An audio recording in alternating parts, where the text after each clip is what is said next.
Hello and welcome to the Daily Climate Show. Coming up today.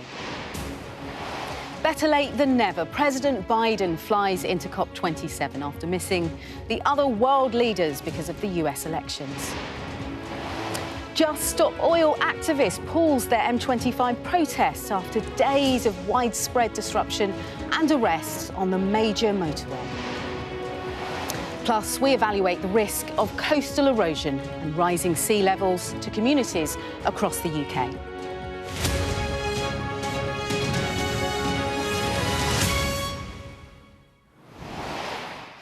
Hello and welcome to the Daily Climate Show, where we track the changes to our world and interrogate some of the potential solutions to the climate crisis. Now, perhaps he had a decent excuse for not being at COP27 for the World Leaders' Day, given the midterm elections in the US. But Joe Biden has finally flown into Sharm el-Sheikh today, and much of what will be achieved at the summit depends on what the big polluting nations have to offer. And the US is, of course, the world's second biggest polluter after China. Well, here's what the president had to say when he addressed delegates. At this gathering, we must renew and raise our climate ambitions. The United States is acting. Everyone has to act. It's a duty and responsibility of global leadership. Countries that are in a position to help should be supporting developing countries so they can make decisive climate decisions, facilitating their energy transitions, building a path to prosperity and compatible with our climate imperative.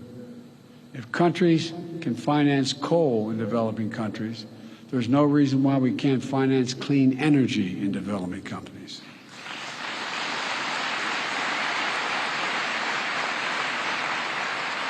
I'm pleased to announce today, alongside the European Union and Germany, a $500 million package to finance and facilitate Egypt's transition to clean energy.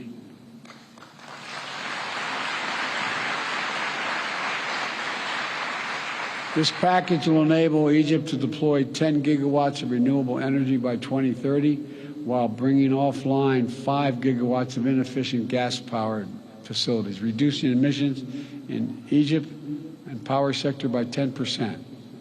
We will also work with Egypt to capture nearly 14 billion cubic meters of natural gas, which Egypt currently flares, vents, or leaks from its oil and gas operations. And because of this cooperation, Egypt is elevating its climate ambition and submitting enhanced national determination contributions. If we're going to win this fight, every major emitter nation needs to align with the 1.5 degrees. We can no longer plead ignorance to the consequences of our actions or continue to repeat our mistakes. Everyone has to keep accelerating efforts throughout this decisive decade. Well, let's take a look at some of the day's other climate news now. And Just Stop Oil have suspended their protests on the M25 after causing days of widespread disruption on the major motorway that was circling London. Now, their supporters have been climbing overhead gantries in several locations, forcing the police to close sections of the road for safety while officers remove activists. Now, the group say they're putting the campaign on hold to give the government time to consider their responsibilities. Now, the European Union has agreed to a law to expand its forests, marshes and other sinks that absorb carbon dioxide. It's a measure that could allow the bloc to increase its target for cutting net emissions of greenhouse gases. Now, currently, EU countries have to ensure they compensate emissions from land use and forestry with at least an equivalent amount of carbon removal. And under new law, removals of CO2 will need to exceed emissions from 2026. Scotland and Northern Ireland have experienced their warmest November night on record. That's according to the Met Office. Provisional figures, of course. Now, average November minimum temperatures are around 3 to 4 degrees Celsius at this time of year, but current temperatures are well over 10 degrees warmer than they should be. Now, move or face falling into the sea. That's a dilemma which could soon face residents of some of the UK's coastal communities as rising sea levels cause coastal erosion to accelerate across the country.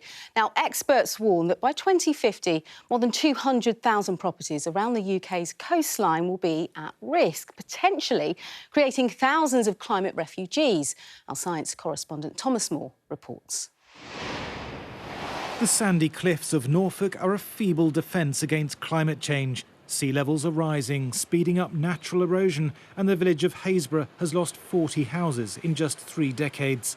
I've lived here nearly 20 years now. When Nicola's family bought their house, they were told it would be safe for 150 years, but the sea has advanced so fast, she fears it could be gone in 10, if she's lucky. When the sea is hitting the cliff, the house trembles.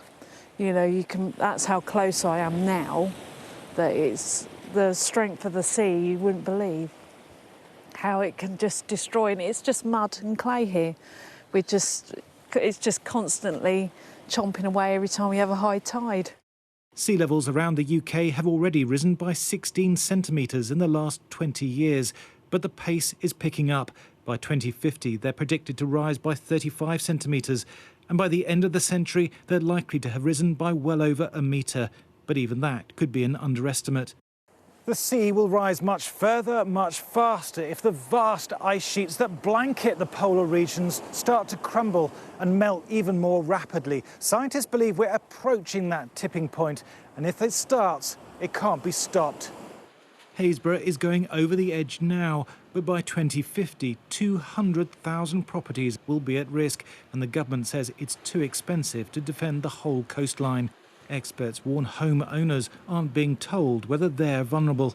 What we're seeing is that the price of coastal property, cliff-top property, property at risk of flooding is not reflecting the risk to which people are exposed. There needs to be really a much more in the way of an honest conversation around what the future holds for coastal communities. In Haysborough, the council has helped some people relocate, but families are losing everything, and there's still no national plan for the climate refugees. We need to get to a point where we have options, so we aren't just walking in saying, I'm sorry, your property is now time to be demolished because it's going to be lost over a cliff. The problem is how do you afford the land? How do you afford the rebuild costs? These are all things that we need to explore.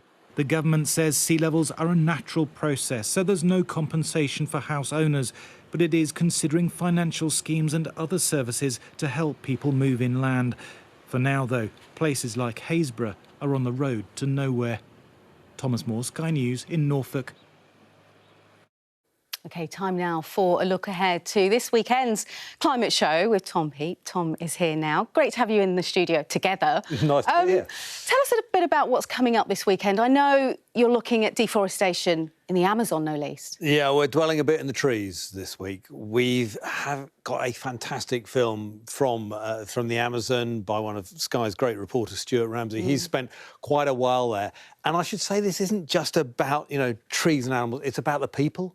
Sure. It's about the people being affected, be they small-scale farmers, some of those incomers, but they've been there for a while and they farm very responsibly. They feel they're being pushed out, in effect, bullied by some of the bigger agricultural and also gold prospecting interests, and also some of the indigenous groups as well, who've seen so much of their land taken away. But we're not just in the Amazon, we're also having a little look at the global picture, because there are some countries of the world that are actually seeing an increase in forestry, increase in forest cover.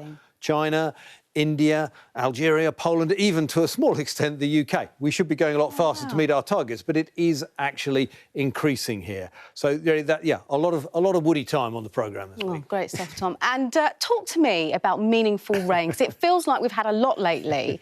But is that enough? Well, I don't know if this is a private obsession of mine. All throughout the summer, but people like me and the Met Office kept talking about this phrase, meaningful rain, which I always felt was quite funny because it sounded rather sort of philosophical about the raindrops. Yeah. But it's really about whether there is enough water to begin to recharge the storage, be that reservoirs or groundwater, and therefore will we see droughts next year? And the answer is yes, as you say, it has been very wet of late, particularly actually in the southeast, where it is needed, so that is good. But we're never going to be able to say if it has full meaning until towards the end of the winter, maybe February, March time. OK, Tom, thank you very much for that. And just a reminder that you can watch Tom's show on Saturdays and Sundays at 3:30 in the afternoon or at 7:30 in the evening. And, of course, we'd love more questions from you, and you can scan the QR code here or go to any of our social media accounts and put your questions in the comments, and Tom will answer some of your questions in his show.